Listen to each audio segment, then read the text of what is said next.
जिसने हमारा संविधान बनाया, उसकी फर्स्ट मीटिंग जो थी वो स्टार्ट की गई थी 9 दिसंबर 1946 में, कि भाई साहब हम लोग अपना संविधान खुद बनाएंगे।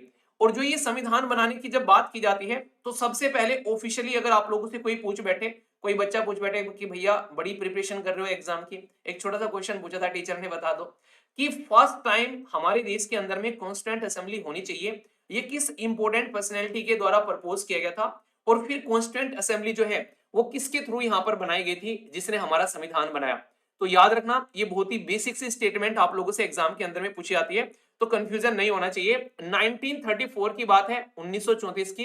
एक इंपॉर्टेंट पर्सनैलिटी थी जिनका नाम था एम एन रे। ठीक है, तो एम एन रॉय साहब जो है उनके द्वारा यहाँ पर बोला गया कि भाई हमको एक ऐसा कॉन्स्टिट्यूएंट असेंबली दो जो कि मिलकर बैठकर हम लोग अपना संविधान बना सके। और फिर हम लोग को वो कॉन्स्टिट्यूएंट असेंबली मिली कब थी, ये तो हम लोगों ने गुहार लगा दी थी 1934 में, पर लेकिन मिली थी हम लोग को जाकर 1946 में, यानी कि 1946 में। और किसके थ्रू मिली थी, तो याद रखना कैबिनेट मिशन प्लान के थ्रू यहां पर हमको ये असेंबली जो है वो प्रोवाइड कराई गई थी, जिसके चलते हम लोग अपना संविधान जो है वो ड्राफ्ट कर पाए। और उसी संविधान को ड्राफ्ट करने के लिए ड्राफ्टिंग कमेटी बनाई गई थी भीमराव अंबेडकर जी की अध्यक्षता में, जिसने हमारा संविधान जो है वो ड्राफ्ट किया। और फर्स्ट मीटिंग जो थी यहाँ पर, जो ड्राफ्टिंग कमेटी के द्वारा इलेक्ट किया गया था जब यहाँ पर, वो 30 अगस्त 1947 में Bhimrao Ambedkar ji as a chairman के तौर पर आए, जिसके चलते हमारा ड्राफ्ट जो है वो आगे बढ़ा। ठीक है, तो कुछ यहाँ पर इंपॉर्टेंट बातें हैं यहाँ पर जो कि आप लोग यहाँ पर याद रख सकते हैं। अगर बात करिए ड्राफ्टिंग, जो यहाँ पर बात करें कमेटी का जो अपॉइंटमेंट किया गया, उसकी मीटिंग और अपॉइंटमेंट भी कई बार पूछे जाते हैं, तो अगस्त 29 में अपॉइंटमेंट किया गया, और फिर फर्स्ट मीटिंग 30 अगस्त आप लोगों को देखने को मिलेगी 1947 में, नेक्स्ट यानी कि नेक्स्ट डे ही आप लोगों को यहाँ पर देखने को मिलेगा भीमराव अंबेडकर जी को चेयरमैन बना दिया 30 अगस्त 1947 को। ये आप लोग यहाँ पर याद रखना।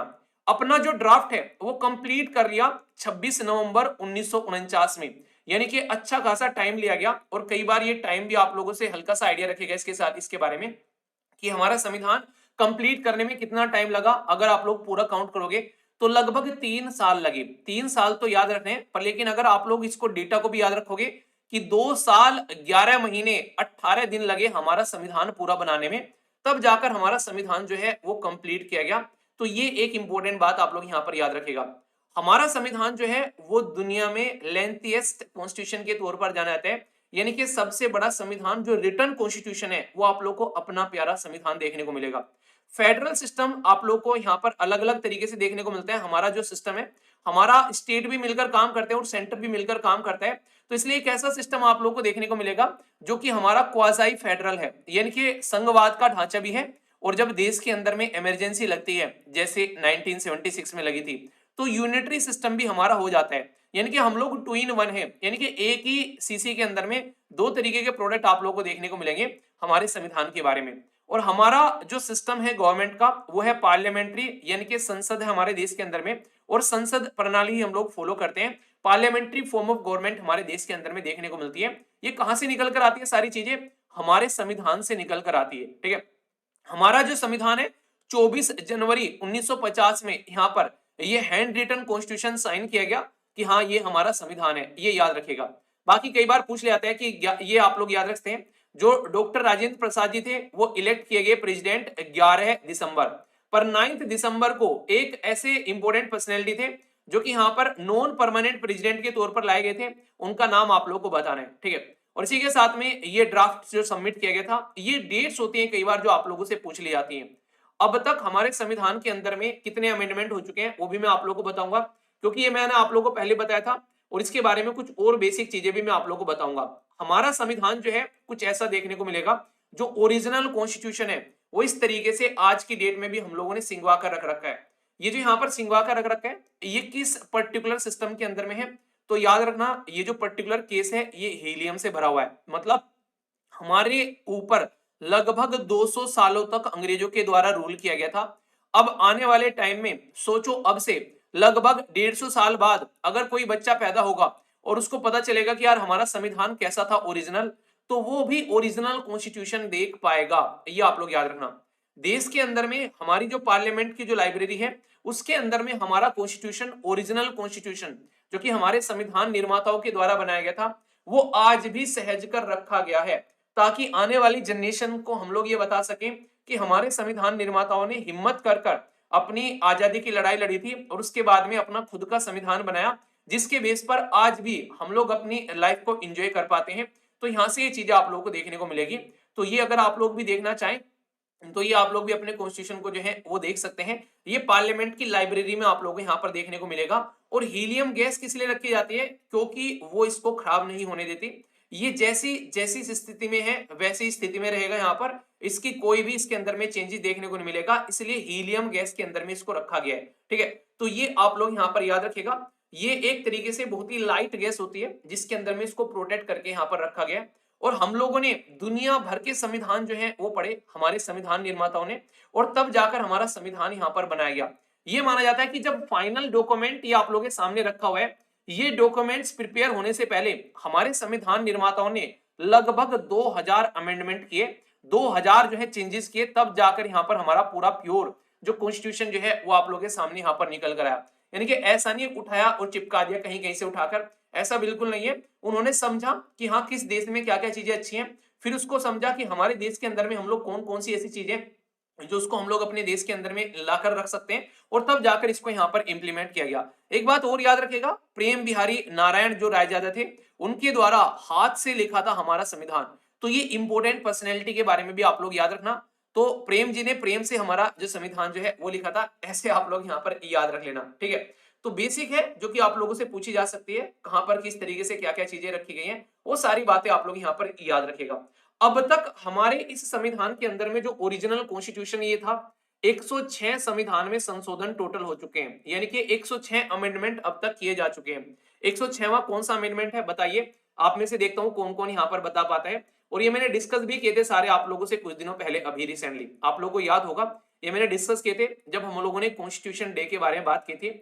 हम लोगों का जो लेटेस्ट कॉन्स्टिट्यूशन अमेंडमेंट जो किया गया था वो याद रखना, ये है 106वां संविधान में संशोधन, जो कि 33% रिजर्वेशन देने की बात कर रहा था महिलाओं को। ये वाला एटलीस्ट आप लोग यहाँ पर याद रखेगा, क्योंकि रिसेंटली अभी अमेंडमेंट किया गया है। तो डायरेक्टली क्वेश्चन आप लोगों से पूछा जा सकता है, ये 128वां संविधान संशोधन बिल था, और यहाँ पर ये 106वां ये अमेंडमेंट एक्ट बन गया हमारे देश के अंदर में।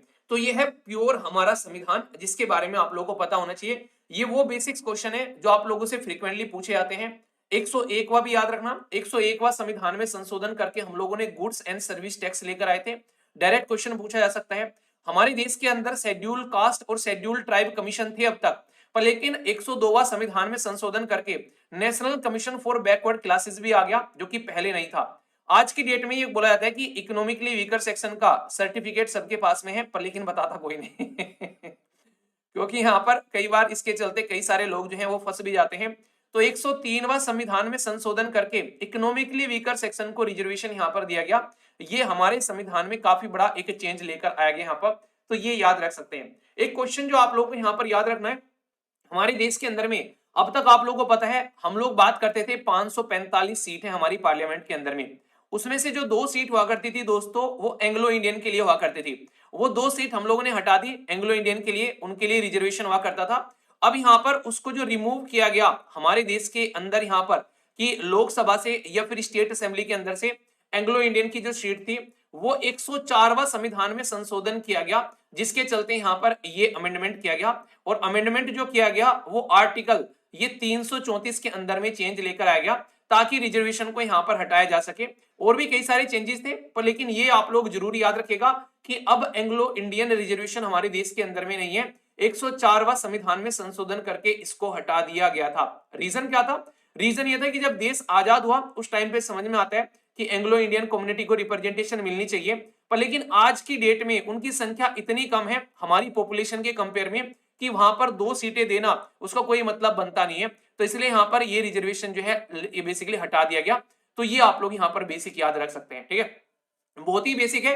एक अगर इंडिया और बांग्लादेश के बारे में कुछ लिखने के लिए आए तो 100th कॉन्स्टिट्यूशन अमेंडमेंट आप लोग जरूर याद रखेगा। ठीक है, एक्सचेंज किया गया था टेरिटरी हमने बांग्लादेश के साथ में, और लैंड बाउंड्री एग्रीमेंट जो आया इसके बारे में हम लोग आज भी दुनिया में बातें करते हैं कि हम लोगों ने अपना जमीन तक यहाँ पर बांग्लादेश को दे दिया था। हम लोग चाहते हैं कि हमारे जो पड़ोसी देश हैं उनके साथ में हमारे अच्छे रिलेशन रहे। तो इतने खुले दिल के लोग हम हैं आज की डेट में।